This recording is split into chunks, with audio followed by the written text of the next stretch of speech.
गाजियाबाद में मुबैना इज्तिमाई तब्दीली मजहब के मामले पर अखिल भारतीय अखाड़ा परिषद ने अपने शदीद रद्द अमल का इजहार किया है। अखाड़ा परिषद के सदर महंत नरेंद्र गिरी ने मुबैना तब्दीली मजहब के मामले में गिरफ्तार किए गए मौलाना उमर गौतम और मौलाना जहांगीर पर मुल्क से बगावत का मुकदमा चलाने का मुतालबा किया है। अखाड़ा परिषद का कहना है कि बाज अनासिर की तरफ से खौफ और लालच के जरिए लोगों से मजहब तब्दील करने पर मजबूर किया जा रहा है। महंत नरेंद्र गिरी ने कहा कि तब्दीली मजहब के जरिए मुल्क का इस्लामीकरण करने की कोशिश की जा रही है। अखाड़ा परिषद ने तब्दीली मजहब के मौजूदा कवानीन को मजीद सख्त बनाने और इसमें मुलविस अफराद के लिए फांसी की सजा का मुतालबा भी किया है। लेकिन इस तरह घटनाएं जो घटित हो रही है, इससे सिद्ध होता है कुछ कट्टरवादी मुसलमान, उनके धर्मगुरु मौलवी भारत का इस्लामीकरण करना चाहते हैं। यह कभी उनका सपना पूरा नहीं हो पाएगा। इनके पास इतना पैसा आता कहां से है, इसकी जांच होनी चाहिए। जो लोग पकड़े गए हैं उन पे देशद्रोह का मुकदमा होना चाहिए, यहां तक उनको मृत्यु दंड देना चाहिए, क्योंकि किसी के धर्म का परिवर्तन लालच देकर नहीं करना चाहिए। यह अति निंदनीय है। और मुझे यह ताज्जुब होता है कि भारत में रहने वाले मुसलमान के जो धर्म गुरु हैं वो लोग उन्हें ज्ञान देते नहीं है क्या कि आप गलत कर रहे हो। किसी को लालच देकर के जबरदस्ती धर्म परिवर्तन कराना भी एक अन्याय है, वो पाप है। तब्दीली मजहब के मामले में ADG law and order Uttar Pradesh Prashant Kumar का क्या कुछ कहना है, सुनिए। उत्तर प्रदेश पुलिस के द्वारा जो धर्मांतरण का एक रैकेट का पर्दाफाश किया गया था, उसके क्रम में हम लोग उन दो व्यक्तियों की पुलिस कस्टडी रिमांड के लिए हमने अप्लाई कर दिया है और इसके अतिरिक्त शासन से इन व्यक्तियों के खिलाफ तथा इस पूरे गैंग में इन्वॉल्व सभी व्यक्तियों के खिलाफ कड़ी से कड़ी कार्रवाई करने के निर्देश प्राप्त हुए हैं। इसके अंतर्गत जो अवैध रूप से अर्जित की। उधर उत्तर प्रदेश के मुतादिद अजला में मजहब तब्दील कराने के इल्जाम में 2 अफराद की गिरफ्तारी के बाद अब सियासत भी तेज हो गई है। अखिल भारतीय हिंदू महासभा के कौमी तर्जुमान अशोक पांडे ने इल्जाम आयद किया है कि ऐसे लोग मुल्क भर में फैले हुए हैं, हुकूमत को इनकी भी शनाख्त करनी चाहिए। तो बात यह है कि जो धर्मांतरण के मामले में गिरफ्तार किया गया है वो खाली 2 लोगों को नहीं गिरफ्तार किया गया है, ये एक बहुत बड़ी चेन निकल करके आई है। डासना में जो 2 संदिग्ध पहले गए थे उनकी चेन खोलते खोलते आज धर्मांतरण के मुद्दे पर पहुंचे हैं। और अखिल भारत हिंदू महासभा पिछले कई सालों से ये आवाज उठाती रही है कि इस देश में दलितों का, आदिवासियों का, पिछड़ों का धर्मांतरण कहीं तलवार के दम पर, कभी प्रलोभन के दम पर किया जा रहा है और सरकार इस ओर ध्यान दे। आज इसके प्रमाण सरकार को भी मिलने लगे हैं। अलीगढ़ में भी मडराक थाना क्षेत्र में 2 धर्मांतरण की घटनाएं हुई, हमने तब भी आवाज उठाई। औरंगाबाद में भी धर्मांतरण करने के लिए जमाती आए। तो मरकज और उससे संबंधित, उससे संचालित जो लोग हैं वो देश में जमात चला रहे हैं और धर्मांतरण। और कश्मीर से इस वक्त बड़ी खबर, जहां श्रीनगर के कनीपुरा नौगाम में मिलिटेंटों ने हमला किया है, गोली मारकर पुलिस अफसर को हलाक कर दिया है। शहीद पुलिस अफसर की शिनाख्त परवेज अहमद के तौर पर हुई है। वो जम्मू कश्मीर पुलिस के सीआईडी डिपार्टमेंट में इंस्पेक्टर थे। तो कश्मीर से इस वक्त बड़ी खबर आ रही है। आपको बता दें कि श्रीनगर के कनीपुरा नौगाम में मिलिटेंटों ने हमला किया है। इस हमले में पुलिस अफसर को गोली मारकर हलाक किया गया है। हम आपको बता दें कि हलाक पुलिस एहलकार सीआईडी डिपार्टमेंट में इंस्पेक्टर थे। शहीद पुलिस अफसर की शिनाख्त परवेज अहमद के तौर पर हुई है। तो कश्मीर से इस वक्त बड़ी खबर आ रही है, जहां पर श्रीनगर के कनीपुरा नौगाम में मिलिटेंटों ने हमला किया है, गोली मारकर पुलिस अफसर को हलाक किया गया है।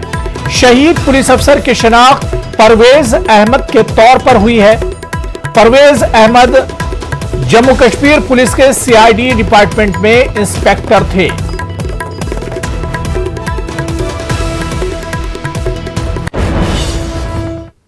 चलिए आगे बढ़ेंगे। गाजियाबाद डासना देवी मंदिर मामले में विपुल, विजयवर्गीय और कासिम की रिहाई के बाद अब डॉक्टर सलीमुद्दीन भी रिहा कर दिए गए। डासना जेल में 10 दिन गुजारने के बाद डॉक्टर सलीमुद्दीन रिहा हुए हैं। डॉक्टर सलीमुद्दीन ने कहा कि तब्दीली मजहब के मामले से उनका कोई ताल्लुक नहीं है।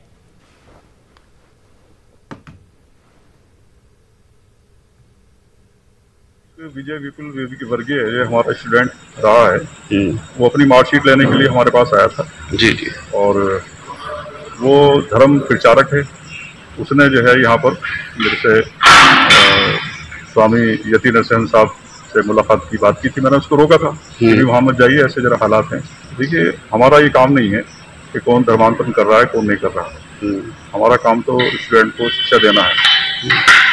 तो लेकिन जो हमें याद हुआ है तो हमारे एडमिशन से पहले ही है उन्होंने धर्मांतरण किया था।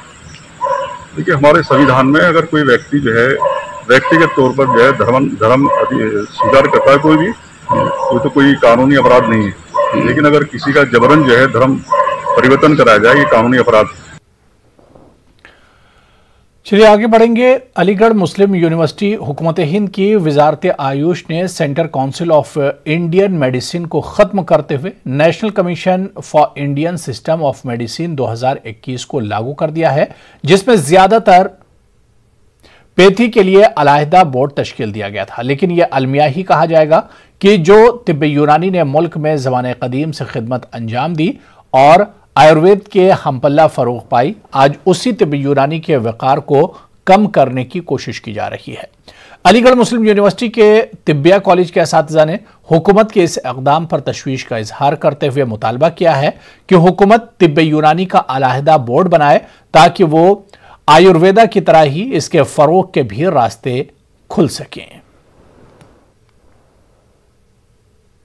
ये हुआ है कि जहां आयुर्वेदा के लिए एक सेपरेट, एक अलग, एक डेडिकेटेड बोर्ड ऑफ मेडिसिन है, यूनानी को सिद्धा, नेचुरोपैथी और स्वरिग्पा के साथ क्लब कर दिया गया, एक ग्रुप में रखा गया है। अब इसमें ये देखिए कि जो सिद्धा और नेचुरोपैथी है ये तमिलनाडु और केरला के कुछ डिस्ट्रिक्ट्स के अंदर मौजूद है। 2-3 कॉलेजेस इसके हैं, एक कहाँ 62 कॉलेजेस और 100 हॉस्पिटल जिसके, और हिंदुस्तान भर में उसका रिप्रेजेंटेशन मौजूद है। कई लाख प्रैक्टिशनर्स इसके मौजूद हैं। उसको उस बोर्ड, सेपरेट बोर्ड ही नहीं बनाया गया। लिहाजा इसका जो फंड होगा, जो इसकी सारे इसको जो मराहत दी जाएंगी, वो 3-4 तिबों के अंदर बढ़ जाएगी। आयुर्वेदा को जिस तरह सेपरेट बोर्ड दिया गया, हमारी रिक्वेस्ट यही है गवर्नमेंट से कि वो इस कमीशन में यूनानी को प्रॉपर रिप्रेजेंटेशन दे, उसका एक सेपरेट बोर्ड बने, उसका जो चेयरमैन हो उस बोर्ड का या उसमें जो मेंबर हो यूनानी के लोग हों, ताकि यूनानी के साथ इंसाफ किया जा सके। देखिए, यूनानी सिस्टम ऑफ मेडिसिन का एक ग्लोबल कैरेक्टर रहा है। यूनानी सिस्टम ऑफ मेडिसिन पूरे हिंदुस्तान के कोने कोने में बहुत सारे तिब्बे कॉलेजेस, बहुत सारे अस्पताल और सैकड़ों इसके जो है असातिज़ा और तलबा हैं और लाखों करोड़ों की तादाद में इसके फॉलोअर से इसको पसंद किया जाता रहा है। इसलिए मेरी अपील है गवर्नमेंट ऑफ इंडिया से कि जो NCISM 2021 जो आया है, इसमें इसका जो रिप्रेजेंटेशन है वो सही से इंश्योर किया जाए और यूनानी बोर्ड ऑफ गवर्नर्स में यूनानी के लोगों के हाथों में इसकी कमान दी जाए ताकि इसकी पॉलिसी मेकिंग सही से हो सके। हम कह रहे कि सरकार ने जिस तरह एक NCIS बनाया है, उसमें आयुर्वेद का एक अलग बोर्ड बनाया है, तो इसी तरह उन्होंने यूनानी और सिद्धा का एक कंबाइंड बोर्ड बनाया है। तो इसी तरह की जिस तरह उन्होंने आयुर्वेद का एक अलग बोर्ड बनाया है, इसी तरह ये यूनानी का भी एक अलग बोर्ड बनाए। और हम इस हुकूमत से अपील करते हैं कि उस काम को जल्द से जल्द करें और यूनानी का एक अलग से बोर्ड बनाएं। जिस तरीके से आयुर्वेदा का इंडिपेंडेंट बोर्ड बनाया गया, इसी तरीके से अगर यूनानी का भी अगर एक इंडिपेंडेंट बोर्ड बनाया जाए तो उसकी वजह से यूनानी पैथी ज़्यादा फ्लरिश करेगी, ज़्यादा तरक्की याफ्ता होगी। महकमा फायर ब्रिगेड ने गाजियाबाद के 112 सरकारी और निजी अस्पतालों का अचानक मुआयना किया। मुआयने के दौरान 86 ऐसे अस्पताल थे जहां आग बुझाने का मियारी नज़्म नहीं था। किसी हादसे की सूरत में बड़ा नुकसान हो सकता है, जिसके पेश नज़र महकमा फायर ब्रिगेड ने महकमा सेहत को नोटिस भेजा है, जिसके बाद महकमा सेहत ने रिपोर्ट इंतजामिया को भेज दी है। हमारे नुमाइंदे ने इसी सिलसिले में chief fire officer Sunil Kumar Singh से बात की। अस्पतालों का अग्निशमन विभाग ने निरीक्षण किया है जिसमें खामियां पाई गई है, उपकरण नहीं लगे हुए हैं। ज्यादा जानकारी के लिए मुख्य अग्निशमन अधिकारी सुनील कुमार सिंह से ही बात करते हैं। सर, आपने अभी निरीक्षण किया, हाल में ही क्या खामियां पाई गई हैं? ये देखिए, लगभग 112 अस्पतालों में अग्नि सुरक्षा व्यवस्थाओं के संबंध में निरीक्षण किया गया। लगभग 86 अस्पतालों में कमियां पाई गई हैं। सभी हॉस्पिटल में अलग अलग, किसी में कुछ कमी है, किसी में कुछ, उसके बारे में तत्काल उनको व्यवस्था दुरुस्त करने के लिए नोटिस दे दी गई है। साथ ही मुख्य चिकित्साधिकारी और जिलाधिकारी महोदय को भी उसकी सूचना भेजी गई है और सीएमओ महोदय द्वारा भी उन सभी को नोटिस निर्गत की गई है कि तत्काल दूर कर लिया जाए, जिससे कि किसी भी अप्रिय स्थिति से इस तरह की घटना होने पर लोगों की जान माल की रक्षा की जा सके, उनका बचाव किया जा सके। 86 ऐसे अस्पताल हैं, इसमें सरकारी कितने और प्राइवेट कितने? यह है सरकारी प्राइवेट सभी की जो है बना करके सूची भेजी गई है। उन दोनों तरह के अस्पतालों में है कमियां हैं और उसके बारे में उनको नोटिस और दे दी गई है। देखा जाता है कि देश में कई जगह ऐसे हादसे हुए हैं अस्पतालों में, तो ये खामियां क्यों नजर आई? नहीं, ये खामियां हैं अभी तक, इसीलिए तो बार बार उनको निरीक्षण करके अनवरत जो है हर 3-4 महीने पे एक बार नोटिस दी जा रही है और ये कार्रवाई चल रही है। साथ ही साथ उनके बचाव के भी बारे में प्रशिक्षण भी दिया जा रहा है, मॉक ड्रिल भी कराई जा रही है, कैसे हम दुर्घटना की स्थिति में बचाव करें, कैसे जो संसाधन हैं कार्यशील उसके से कैसे वो करें, इसके बारे में अभ्यास कराया जा रहा है। साथ ही जो कमियां हैं उसको तत्काल दूर करने के लिए नोटिस भी दी जा रही है। तो गाजियाबाद के मुख्य अग्निशमन अधिकारी ने बताया कि जल्दी खामियों को पूरा कर लिया जाएगा। प्रशासन को भी इस बात के लिए बता दिया गया, रिपोर्ट भेज दी गई है। गाजियाबाद से नेटवर्क 18 के लिए मैं रोहित सिंह। कोरोना इन्फेक्शन से मुतासिर हुए मरीज जो होम आइसोलेशन में जेर इलाज हैं, ऐसे मरीजों की क़ुव्वत मुदाफ़त बढ़ाने और दवाओं के साइड इफेक्ट से महफूज रखने के लिए वजारत आयुष की जानिब से तैयार की गई खास दवा मुफ्त तकसीम की जा रही है। मेरठ में भी सेवा भारती के ज़ेर एहतमाम गुज़िश्ता कई हफ्तों से शहर के मुख्तलिफ मराकिज़ पर इन्फेक्शन से मुतासिर हुए मरीजों के लिए आयुष 64 नाम की इस दवा को मुफ्त तकसीम किया जा रहा है। ये आयुष मंत्रालय और हमारा जो सेवा भारती है, इन दोनों के प्लस दोनों के सौजन्य से काम चल रहा है। ये वाला आयुष मंत्रालय से दवाई हमारे पास ही आ रही हैं, सेवा भारती का जो लोन लिया है। और ये जितने कोरोना पेशेंट हैं हमारे पास, एक हफ्ते के अंदर के जो हमारे पास लिस्ट है उसे हम बुलाते हैं और उन्हें एक हफ्ते अंदर ये दवाई दे रहे हैं ये वाली। तो ये आयुष मंत्रालय की दवाई है 64, आयुष 64। जो कोरोना पॉजिटिव हैं, होम आइसोलेशन में हैं, उन्हें बुलाकर फ़ोन करके उन्हें बुलाते हैं, उनको दवाई दी जाती है। मेरा बड़ा भाई है, होम आइसोलेशन में है, उसके लिए आया हूँ। कल यहीं से फ़ोन गया था कि ऐसे ऐसे दवाई मिल रही है, आयुष होम्योपैथ इसकी है, सर उनकी क्या बोलते हैं, आयुर्वेदिक दवाई है आयुष 64, कोई साइड इफ़ेक्ट नहीं है। हाँ, आयुर्वेदिक तो शुरू से ही जाना माना है कि इसका कोई साइड इफ़ेक्ट ही नहीं है। पहली बात, इन दवाइयों का जो ब्लैक फंगस चल रहा है, इन दवाइयों के ही साइड इफ़ेक्ट्स चल रहे हैं। इस दवाई का तो कम से कम कोई साइड इफ़ेक्ट है नहीं, तो इसलिए प्रीफर ये कर रहे हैं। यूपी के साबिक वज़ीर-ए-आला अखिलेश यादव ने कोरोना के आदाद-ओ-शुमार में गड़बड़ी का इम्कान जाहिर किया है। उन्होंने ट्वीट करके कहा है कि इत्तला के मुताबिक 24 अजला में महलूकीन के हवाले से आदाद कम पेश किए गए। उन्होंने अपने ट्वीट में लिखा है कि कोरोना वबा के 9 माह के दौरान उत्तर प्रदेश के 24 अजला में मरने वालों की तादाद सरकारी आदाद-ओ-शुमार से 43 गुना ज्यादा है।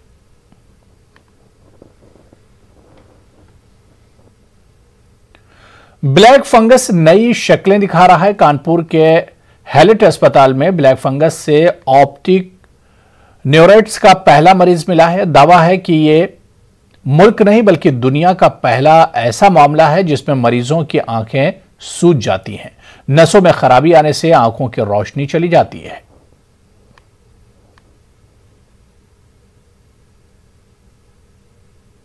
नॉर्मली ब्लैक फंगस में जो ऑप्टिक नर्व होता है, जो आंखों का नस होता है जिसको ऑप्टिक नर्व कहते हैं, उसमें कभी आज तक उसका इन्वॉल्वमेंट नहीं देखा गया है कि उसमें सूजन आ गई है। ये पहला एक केस आया है जिसमें ऑप्टिक न्यूराइटिस मैंने ऑप्टिक नर्व में सूजन आ गया है म्यूकोरमाइकोसिस यानी ब्लैक फंगस की वजह से। ये फर्स्ट केस है दुनिया भर में। हमने इसका पूरा लिटरेचर सर्च किया कि अभी तक कोई किसी भी दुनिया में किसी कोने से भी ये केस रिपोर्ट नहीं हुआ है, तो हम इसे रिपोर्ट करने जा रहे हैं। देखिए, अब जैसे आम तौर पे जो ऑप्टिक न्यूराइटिस होती है, जो ऑप्टिक नर्व का जो सूजन होता है आँख वाले नर्व का, उसमें जो आम तौर पे ट्रीटमेंट होता है कि उसमें हम लोग IV मैंने नसों के थ्रू स्टीरॉइड्स देते हैं, मिथाइलप्रेडनिसोल का हैवी डोज ऑफ स्टीरॉइड देते हैं, लगातार 3 दिन देते हैं और उसमें 90% रिकवरी हो जाती है।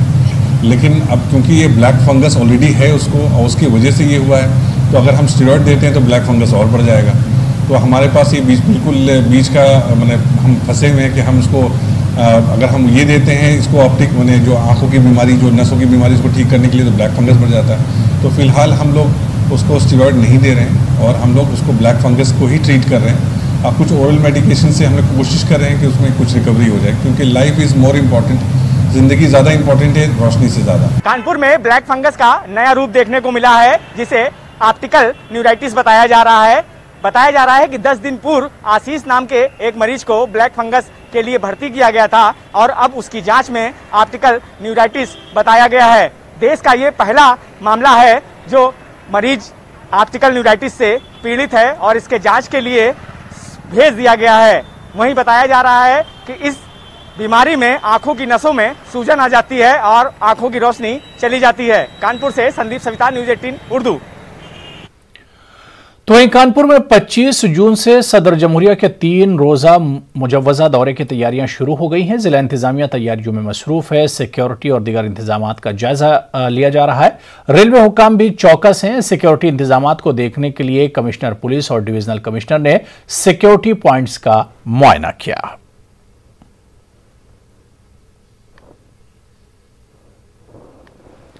मुल्क में कोरोना वबा को आए हुए 2 साल होने जा रहे हैं, जिसने इंसानी जिंदगी को ज्यादातर हर मैदान में मुतासिर किया और सबसे ज्यादा जो मैदान मुतासिर हुआ वो तालीम का है।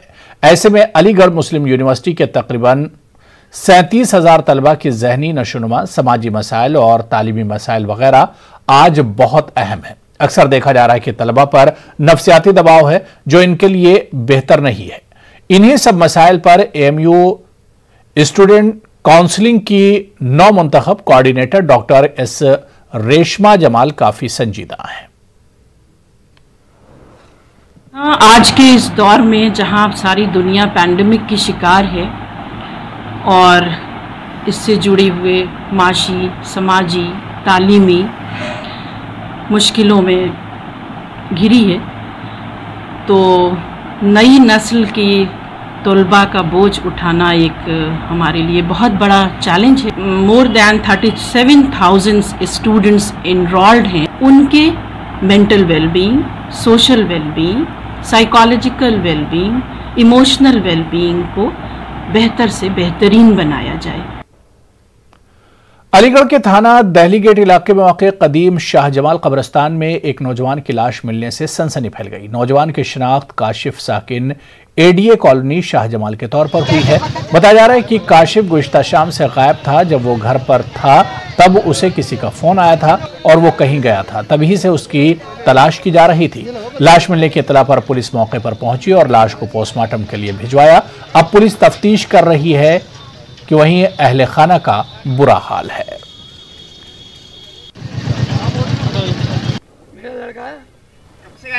ये रात से 9 बजे से गायब है।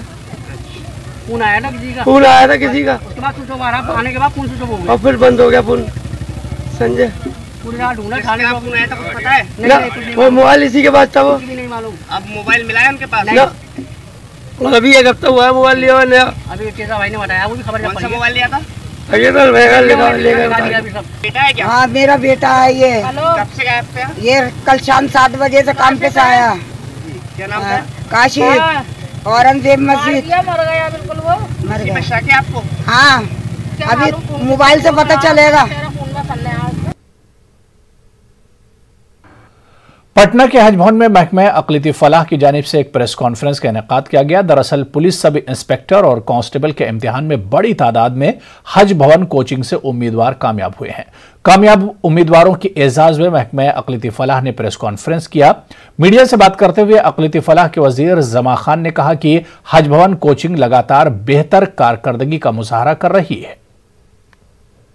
कामयाब हुए, अपने यहाँ BPSC में भी कामयाब हुए, दरोगा में भी, कांस्टेबल में कामयाब हुए और निश्चित तौर पर बच्चों ने मेहनत किया, यहाँ के अफसरान ने मेहनत किया, जिससे मेरी सरकार का हौसला और बढ़ा है, मेरे माननीय मुख्यमंत्री जी का और हौसला बढ़ा है। आगे भी हम लोग मजबूती से तैयारी कराएंगे और व्यवस्था देंगे। क्या व्यवस्था आप लोग कीजिएगा? कुछ इस मौके पर ऐलान आपकी तरफ से? अभी देखिए, अभी तो कोरोना से हम लोग जूझ रहे हैं, कोरोना का माहौल है, इससे हम लोग लड़ रहे हैं। निश्चित तौर पर का मामला खत्म हो जाए तो सब सामान्य हो जाए। इस पर बैठक होगी, हमारे गार्जियन, हमारे अभिभावक, हमारे मुख्यमंत्री से बैठक होगी, सुबह में ऐलान करूंगा।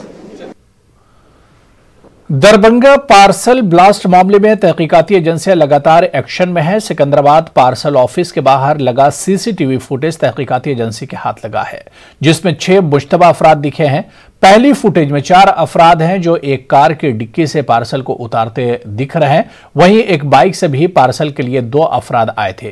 सीसीटीवी में गाड़ी नंबर भी कैद हुआ है, जिसकी बुनियाद पर तहकीकात की जा रही है। शुरुआती तहकीकात में मज़कूरा अफराद हैदराबाद के ही बताए जा रहे हैं। अफसरान के मुताबिक जल्दी ही मौसर नताइज सामने आने की यकीन दहानी कराई गई है। लगातार एजेंसियों को जो है अलग अलग लीड मिल रही है और इस नए जो लीड मिला है उसके अनुसार सिकंदराबाद में जो है पार्सल विभाग के बाहर में एक सीसीटीवी से जो फुटेज मिले हैं 15 तारीख के, उसमें 2 जो सीसीटीवी के फुटेज हैं उसमें संदिग्ध दिख रहा है। एक कार सवार जो 4 शख्स हैं उन पर शक जाहिर किया जा रहा है। वहीं पर जो बाइक से आए 2 जो सवार हैं बाइक सवार, उस पर भी शक किया जा रहा है। तो एजेंसी जो है उन 4 कार सवार और बाइक सवार दोनों पर शक जाहिर करते हुए उनको जो है उनकी तलाशी शुरू कर दी गई है। और ये बताया जा रहा है कि वो जो लोग थे जिन्हें संदिग्ध मान रही है वो सारे लोग हैदराबाद के ही रहने वाले हैं। तो ऐसे में जो जांच टीम यहाँ से गई हुई है वो भी लगातार वहाँ पर जो है जो जीआरपी लोकल जीआरपी है उनके साथ संपर्क में रहकर उस जाँच को आगे बढ़ा रही है। और जो शख्स दिख रहे हैं सीसीटीवी में उनकी गिरफ्तारी करने में जुट गई है। तो ऐसे में जो संदिग्ध वहाँ पे जो 6 संदिग्ध का है जिसको जो है जांच एजेंसी ने चिन्हित किया है उसको उनको हिरासत में लेकर पूछताछ किया जाएगा और उसके बाद ये खुलासा होगा कि वो जो लोग हैं उनकी क्या भूमिका थी इस पार्सल को जो पार्सल यहाँ तक आया था उसको भेजने में। तो कहें लगातार जो है जीआरपी हो या वहाँ के एटीएस हो उनको लीड मिल रही है और पूरी जांच का केंद्र बिंदु भी अब सिकंदराबाद जो पार्सल विभाग है वहाँ पर फोकस है जांच एजेंसियों का। विपिन कुमार दास, न्यूज़ 18 दरभंगा। वहीं दरभंगा पार्सल धमाके के बाद पार्सल डिपार्टमेंट अलर्ट हो गया है। अब दरभंगा स्टेशन पर जो भी पार्सल आ रहा है उसकी बाकायदा जांच पड़ताल की जा रही है। हमारे नुमाइंदे विपिन कुमार दास ने तफसीली जायजा लिया। पार्सल ब्लास्ट मामले के बाद से जो है पार्सल विभाग भी अलर्ट मोड पर है। आपको हम दिखा रहे हैं अभी कि देखिए कैसे ट्रेन से जो पार्सल को उतारा जाता है, उतारने के बाद जो है वो पार्सल विभाग में आता है, जिसके बाद से अब पार्सल विभाग में पहले ये नहीं हुआ करता था, ये पार्सल ब्लास्ट के पहले, लेकिन अब जो है वो उसको पार्सल जो ट्रेन से उतारा जाता है जिसके बाद पार्सल विभाग में लाया जाता है और पार्सल विभाग में लाने के बाद जो है अब बाकायदा उसका जो है जांच किया जाता है। अधिकारी उस पार्सल को खोल के देखते हैं, क्योंकि यही मामला जो सामने आया था जिसमें ब्लास्ट हुआ था, रेडीमेड कपड़े के जो बंडल था, जो पार्सल आया था उसमें ब्लास्ट हुआ था। उसके बाद से जो है जो पार्सल विभाग के पदाधिकारी हैं वो अब सतर्क हैं और जिसको लेकर जो अननोन पार्सल आता है, जो रेगुलर पार्सल आता है, जिनकी पहचान है उनको नहीं खोला जाता है, लेकिन जो अननोन आता है या पहली बार आता है उस पार्सल को जरूर खोल के देखते हैं कि उसके अंदर क्या सामान भेजा गया है, कोई संदिग्ध सामान तो नहीं है। जिसको लेकर अब पूरी तरह से कहें तो पार्सल विभाग अलर्ट मोड पर है कि कोई ऐसी अनहोनी फिर से दोबारा न हो जाए, जिसको लेकर पार्सल विभाग लगातार जो पार्सल बाहर से अननोन पार्सल आ रहे हैं उसको खोल के देखते हैं। एक पार्सल पदाधिकारी है उनसे गोपालगंज में गंडक नदी की सतह में मुसलसल कमी आ रही, लेकिन बहुत सारी सड़कें और खेत अभी भी पानी में डूबे हुए हैं। कम पानी की वजह से कश्ती चलाने वालों को मुश्किलात का सामना है।